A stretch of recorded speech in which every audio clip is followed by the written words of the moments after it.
Hello everyone, welcome to SP with biology classes.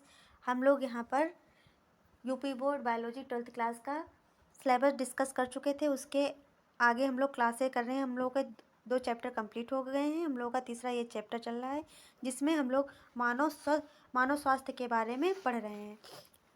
अभी तक हम लोगों का रासायनिक गर्भ निरोध विधियाँ हम लोगों ने पढ़ ली थी, जो कि अस्थायी विधियाँ थी। आज हम लोग पढ़ेंगे शल्यक्रिया विधियाँ, जो कि गर्भ निरोधक का एक स्थायी तरीका है। सबसे पहले ये कौन सा तरीका है? एक स्थायी तरीका है। इसे हम लोग बंध्याकरण भी कहते हैं। ये विधियाँ 2 प्रकार की होती हैं। पहली होती है वैसेक्टोमी या नसबंदी, जिसे कहा जाता है। दूसरी होती है ट्यूबेक्टोमी, जिसे नलबंदी कहा जाता है। अब सबसे पहले वैसेक्टोमी या नसबंदी समझते हैं क्या होते हैं। वैसेक्टोमी ट्रिक से भी समझ सकते हैं। वैसेक्टोमी यानी कि वासा से वासा डिफरेंस, यानी कि शुक्र वाहिनियाँ या शुक्र वाहिकाएँ। इस प्रक्रिया में शल्य क्रिया के दौरान जो सर्जिकल मेथड होता है, उसके दौरान जो नर होता है, जो मेल होता है, उसके वृषण को जो टेस्टिस होते हैं, उसमें क्या एक छोटा सा चीरा लगा दिया जाता है, जिससे चीरा लगाने के बाद वासा डिफरेंस को क्या कर दिया जाता है? काट करके उसके दोनों सिरे, जैसे ये वासा डिफरेंसिया है, इसको काट करके इसके दोनों सिरों को क्या करते हैं? बांध देते हैं। फिर इसमें क्या होता है? शुक्राणुओं का स्थानांतरण होना बंद हो जाता है। बाकी इसमें हार्मोन्स जो होते हैं, हार्मोन्स टेस्टोस्टेरोन जो टेस्टिस से बनता है, और म्यूकस जो होता है, सीमन तो जाता है, पर क्या होता है? उसमें शुक्राणु नहीं होते, क्योंकि सीमन का जो 10% भाग ही तो शुक्राणु होता है। तो शुक्राणु बनना बंद हो जाते हैं। बाकी सीमन और या सेक्सुअल लाइफ पे कोई भी इफेक्ट या प्रभाव नहीं पड़ता है। अब इसको हम लोग डायग्राम के माध्यम से भी समझते हैं। ये है मेल रिप्रोडक्टिव पार्ट। ये मेल रिप्रोडक्टिव पार्ट है। ये है टेस्टिस। इसको बोलेंगे वासा डिफरेंस या शुक्र वाहिकाएं बोलेंगे। इसको क्या किया जाता है? यहाँ से इसको काट करके दोनों तरफ से बांध दिया जाता है। ये देखिए, हमारी जो एनसीईआरटी की बुक है, उसमें यह डायग्राम दिया हुआ है। तो इसको दोनों तरफ से बांध दिया गया। यहाँ से शुक्राणु आए तो, पर यहाँ से आकर के पेनिस में नहीं गए। जब पेनिस में जाएंगे नहीं तो क्या, जो सीमेन के साथ में शुक्राणु नहीं निकलेंगे। तो सीमेन का 10% जो भाग होता है, वही शुक्राणु होता है। बाकी जो होता है उसमें फ्रक्टोज होता है, हार्मोन्स या अन्य चिपचिपे पदार्थ भी होते हैं। तो वो तो सीमेन तो निकलता है, पर उसमें शुक्राणु नहीं निकलते हैं। और टेस्टिस से क्या निकलता है? तो टेस्टोस्टेरोन स्त्रावित होता है। टेस्टोस्टेरोन नामक का हार्मोन्स स्त्रावित होता है। तो सेक्सुअल लाइफ पे कोई इफेक्ट नहीं पड़ता है। बस क्या होता है? शुक्राणु नहीं बनते हैं। अब ट्यूबेक्टोमी या नलबंदी समझेंगे किसे कहते हैं। तो ट्यूबेक्टोमी या नलबंदी क्या होती है? इस शल्य क्रिया में मादा की दोनों अंडवाहिनियों को क्या कर दिया जाता है? काटकर इनके सिरों को बांध दिया जाता है, जिससे अंडोत्सर्ग तो होता है, पर अंडोत्सर्ग के पश्चात जो अंडा निकलता है वो गर्भाशय तक नहीं पहुंच पाता है, क्योंकि जो अंडवाहिनियां हैं उनको काट करके बांध दिया गया है, जिससे क्या अंडोत्सर्ग तो हुआ, पर अंडा जो है वो गर्भाशय में नहीं पहुंचा। जब गर्भाशय में नहीं पहुंचेगा तो निषेचन की क्रिया नहीं होगी, और निषेचन की क्रिया नहीं होगी तो वहाँ एम्ब्रियो का डेवलपमेंट नहीं होगा। तो वर्तमान में यह जो शल्य क्रिया है, इसको लेपेस्कोपी की सहायता से किया जाता है। अब क्या किया जाता है? इसको लेपेस्कोपी की सहायता से किया जाता है। तो हम डायग्राम के माध्यम से, जो हमारे एनसीईआरटी बुक में डायग्राम दिया है, उसके थ्रू हम लोग इसको समझते हैं, ट्यूबेक्टोमी या नलबंदी को समझते हैं। ये है फीमेल रिप्रोडक्टिव पार्ट। ये फिब्री लगी हुई हैं। ये है फैलोपियन ट्यूब। और जो ये अंडवाहिनियाँ, इनको क्या किया जाता है? दोनों तरफ से काट करके बांध दिया जाता है। यहाँ से अंडा तो रिलीज होता है, अंडोत्सर्ग होता है। अंडोत्सर्ग के बाद अंडाणु आता है, यहाँ से यहाँ आता है। पर जब यहाँ आता है, इसके बाद कि ये जो अंडवाहिनी है, ये काट करके बांध दी गई है, जिसके उपरांत ये अंडाणु गर्भाशय तक नहीं पहुंच पाता है। जब गर्भाशय तक नहीं पहुंचेगा तो जो शुक्राणु आएंगे, वो जब अंडा ही नहीं रहेगा तो फर्टिलाइज नहीं करेंगे और यहाँ पे मर जाएंगे, जिसके निषेचन की प्रक्रिया नहीं होगी। जब निषेचन की प्रक्रिया नहीं होगी तो भ्रूण नहीं बनेगा, एम्ब्रियो नहीं बनेगा। अब हम लोग देखते हैं स्वतः गर्भपात क्या होता है। स्वतः गर्भपात क्या होता है? सगर्भता जो होती है, जो प्रेगनेंसी होती है, उसके 28वें हफ्ते से पहले यह जीवन क्षम का मतलब होता है जब तक बच्चे में धड़कन ना आए या उसमें जान ना पड़ जाए, होने से पहले भ्रूण की क्या हानि होना गर्भपात कहलाती है, या अकाल प्रसव कहलाता है, या उसको मिसकैरेज भी कहते हैं।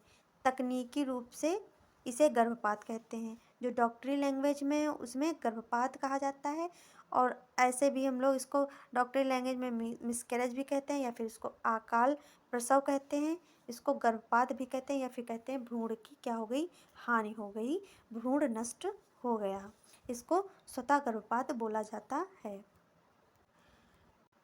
सगर्भता का चिकित्सीय समापन MTP क्या होता है? सबसे पहले MTP का फुल फॉर्म समझ लेते हैं। तो M से होगा मेडिकल, T से होगा टर्मिनेशन, और P से होगा प्रेगनेंसी। तो मेडिकल टर्मिनेशन ऑफ प्रेगनेंसी, जिसको शॉर्टकट में MTP भी कहते हैं। पॉइंट फर्स्ट है, गर्भावस्था पूर्ण होने से पहले अपनी इच्छा अनुसार, मीन्स जो फीमेल है वो अपनी इच्छा से जब गर्भ का समापन करती है या गर्भ को नष्ट करती है, गर्भपात करवाती है, तो उसको जो डॉक्टरी लैंग्वेज में या कहते हैं MTP कहा जाता है, मेडिकल टर्मिनेशन ऑफ प्रेगनेंसी कहते हैं। और पूरे विश्व में हर साल लगभग 45 से 450 मिलियन MTP कराए जा रहे हैं, जो कि पूरे विश्व का 1/5वां भाग है। नेक्स्ट पॉइंट देखेंगे, गर्भपात में भावनात्मक, नैतिक, धार्मिक एवं सामाजिक सारे पहलू जुड़े होने के कारण बहुत से देशों में गर्भपात पर, मिसकैरेज पर विवाद चल रहा है कि कानूनी कार्रवाई पर क्या इसकी विवाद चल रहा है कि गर्भपात कराना उचित है या फिर अनुचित है, गर्भपात कराया जाना चाहिए या नहीं, इस पर कई देशों में विवाद अभी तक चल रहा है। नेक्स्ट पॉइंट है, भारत सरकार ने MTP जो थी उसके दुष्प्रभाव को रोकने के लिए 1971 में MTP की क्या कानूनी कार्यवाही को स्वीकृत कर लिया। जब भारत सरकार ने देखा कि MTP का लोग गलत फ़ायदा उठा रहे हैं, भ्रूण की जांच करा करके अगर उसमें लड़का हो रहा है तो उसको रख रहे हैं, अगर लड़की हुई तो उसको क्या कर देते हैं, उसका गर्भपात करवा दे रहे हैं।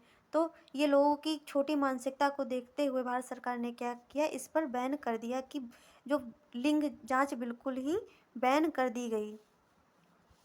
इस नियम के द्वारा अंधाधुंध एवं गैर कानूनी जो मादा भ्रूण हो रहे थे, लोग ज़्यादा से ज़्यादा जरा से भी पता चल जाए कि लड़की है तो क्या भ्रूण हत्या करवा देते थे, क्योंकि ये लड़का लड़की में भेदभाव के कारण बहुत ही ज़्यादा अपने भारत देश में तो बहुत ही ज़्यादा भेदभाव है, और रूढ़ि मानसिकता के कारण मादा भ्रूण हत्या के केस बहुत ही ज़्यादा सामने आए हैं, जिसके कारण भारत सरकार ने लिंग जांच पर पूरी तरीके से बैन लगा दिया है। MTP जो था वो सन 2017 के अधिनियम के द्वारा आया था। अब देखते हैं चिकित्सीय सगर्भता समापन के कारण। आखिर इसके समापन के कारण MTP का कारण क्या था, जिसके कारण जो गर्भपात था, मिसकैरेज कराया जा रहा था या मिसकैरेज हो रहा था। सबसे पहले है गर्भ का समापन, अनचाहे गर्भ से मुक्ति पाना था। जैसे कि लोग बच्चा नहीं चाह रहे हैं या फिर कैसे गर्भ निरोध के प्रयोग के बावजूद भी बच्चा हो गया, तो इंसान बच्चा नहीं रखना चाह रहा है, या फिर उसकी अभी बच्चे की रिक्वायरमेंट नहीं है, तो फिर भी अगर वो प्रेग्नेंट या प्रेगनेंसी हो गई तो उसको अनचाहा गर्भ कहा जाता है, और उससे मुक्ति पाने के लिए गर्भपात कराया जाता है। नेक्स्ट क्या था, पहला है लापरवाही से किए गए असुरक्षित यौन संबंध, निम्नलिखित हैं। तो पहला है क्यों गर्भपात कराया जाता है, जैसे लापरवाही से किए गए असुरक्षित यौन संबंधों से अगर प्रेगनेंसी होगी तो उसका गर्भपात। फिर मैथुन के समय गर्भ निरोधक तो उपयोग किया गया पर वो असफल हो गया, उसके कारण क्या गर्भपात होना।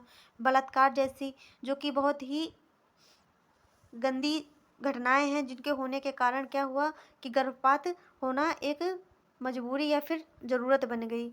माँ और भ्रूण दोनों को जब खतरा हो, जब माँ और बच्चे दोनों को खतरा हो, तब उस कंडीशन में क्या हुआ, गर्भपात कराया जाने लगा। अब गर्भपात कराने की अवधि क्या है, तो 12 सप्ताह यानी कि 12 सप्ताह या 3 महीने की अवधि में कराए जाने वाले चिकित्सीय गर्भपात MTP को क्या सुरक्षित गर्भपात कहा गया। और 3 से 6 महीने की अवधि में कराया जाने वाला जो गर्भपात था वो कैसा था?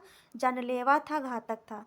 3 से 6 महीने में जो गर्भपात कराए गए, क्योंकि 1 से 3 महीने तक कानून ने दी थी कि 1 से 3 महीने के अंदर आप गर्भपात करवा सकते हो। अगर 3 महीने से जो 6 महीने या 3 महीने से ऊपर जो गर्भपात होने लगे, उसमें क्योंकि कानूनी कार्रवाई हो जाती थी, इसलिए लोग जो दाई होते थे गाँव में, नीम हकीम जो होते थे, और जो आकुशल डॉक्टर जो होते थे, उनसे क्या घरेलू उपाय या फिर कोई भी दवाई लेकर, मेडिसिन लेकर के खा ली, तो उससे जो गर्भपात हुआ, तो कभी कभी वो गर्भपात क्या होते थे? जानलेवा भी साबित हो जाते थे।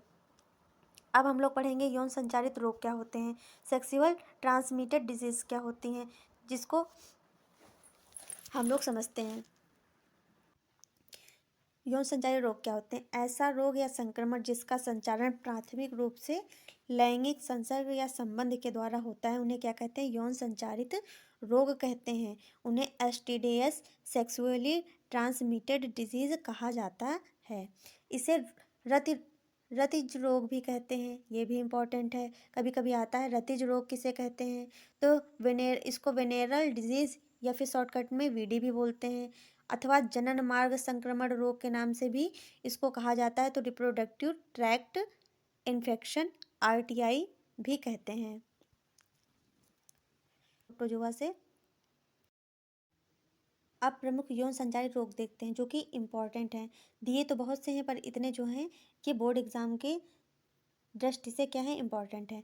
पहला है सुजाक, गोनोरिया, सिफिलिस, हर्पीज, जननिक परिसर्प, क्लमाइडिया, ट्राइकोमोनेसिस, लैंगिक मसे, यकृत शोथ बी जिसको हेपेटाइटिस बी भी बोलते हैं, और एड्स। ये जो रोग कारक हैं, जो पैथोजन है, इनको निम्नलिखित प्रकार से वर्गीकृत किया गया है। वर्गीकृत करने का मतलब क्या है? कौन से वायरस से होते हैं, कौन से बैक्टीरिया से होते हैं, कौन से प्रोटोजोआ से होते हैं। इधर हम लोगों ने रोग लिख लिए हैं, इधर हम लोगों ने क्या कर लिया है? कारक मेंशन कर लिए हैं। सबसे पहले सिफिलिस रोग कौन सा है? सिफिलिस, तो सिफिलिस जो है एक जीवाणु से होने वाला रोग है। जो जीवाणु का नाम क्या है? Treponema pallidum. जीवाणु का क्या नाम है? ट्रिपोनिमा पेलिडम नाम है। दूसरा है जोनाइटल हर्पीज।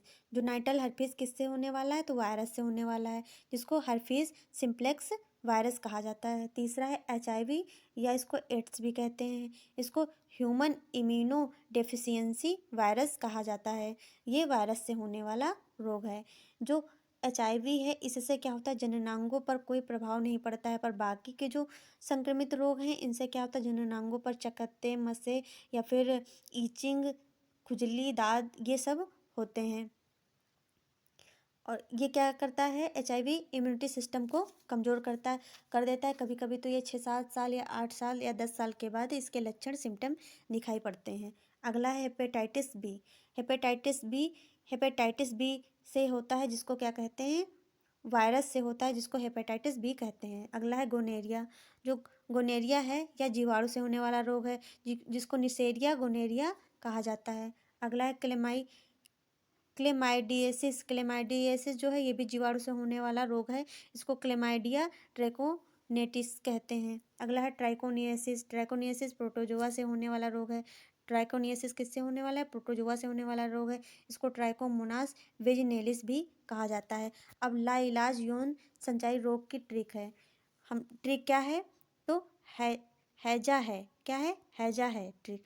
है से हो गया ह्यूमन इम्यूनो डिफिशियंसी वायरस, जा से होगा जेनाइटल हर्पीज वायरस, और है से हो गया हेपेटाइटिस बी वायरस।